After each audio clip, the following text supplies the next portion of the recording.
Jeg har lige for nylig været i Kurdistan i Irak for at besøge steder, som har været udsat for anfald, som er den her betegnelse for Saddam Husseins folkemord på kurderne i 80'erne, som har kostet op til 200.000 kurder livet.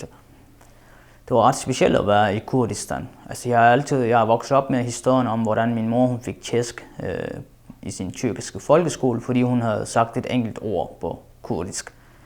Og så kommer man til Kurdistan, hvor det hele står på kurdisk. Så det virkede meget surrealistisk på en eller anden måde. Jeg kan også huske, da jeg var på familiebesøg i Tyrkiet i en meget ung alder, at der troede man bestemt ikke at tale kurdisk ved siden af for eksempel tyrkisk politi. Og så kommer man til Kurdistan, hvor politi taler kurdisk til en, så det virkede meget mærkeligt på en eller anden måde. Også meget smukt. For det viser, at kurderne i hvert fald i den sydlige del af Kurdistan, nemlig Irak, har frihed til at tale kurdisk og udøve deres kurdiske kultur. Inden jeg tog dernede, så var der flere, der advarede mig mod uro og usikkerhed i Irak. I de områder, hvor jeg var, altså i den kurdiske del, der synes jeg, det var relativt sikkert. Der var ikke nogen problemer med sikkerheden. Tværtimod, der kommer turister fra regionen til området, hvilket også viser, at det er ganske fredeligt og sikkert.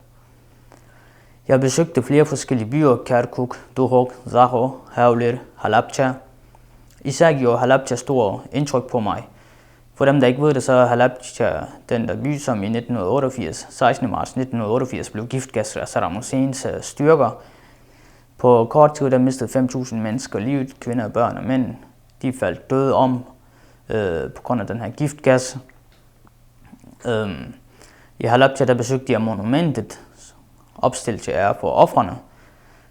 Det her monument, der var der billeder af ofrene, der var navne på dem. Og så var der lavet sådan nogle figurer, der viste ofrene, eller nogle af ofrene i fuld størrelse.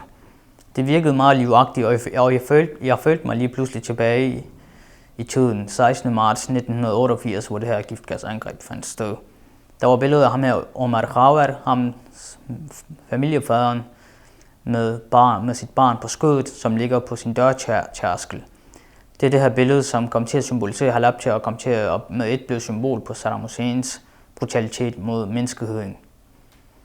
Det så meget realistisk ud, og det var samtidig også meget uhyggeligt, at så mange mennesker var blevet dræbt på så kort tid. I Halabja der mødte jeg også Hoshyar Ali, som er en minerydder. Han har mistet begge sine ben og går nu proteseben. Det første ben mistede han under anfald, det andet det mistede han under kurdernes oprør mod Saddam Hussein, kaldt Raparin. Jeg blev overrasket over, at den mand han gad at fjerne de her miner helt frivilligt, selvom det er meget farligt. Jeg blev imponeret over hans store mod.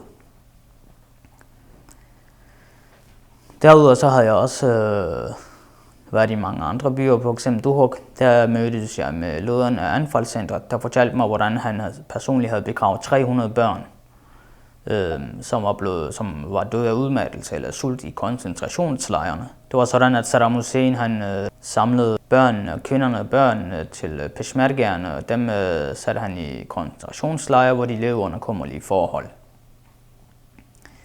Overalt, hvor jeg kom, så var der folk, der havde mistet familie under anfald. De var tydeligvis meget kede af fortiden og meget traumatiserede. På den anden side var de også glade for, at vores naboland Sverige havde anerkendt anfald som folkemord. Det gav dem en moralsk opbakning, mente de selv, og de håbede på, at Danmark ville følge i samme fodspor.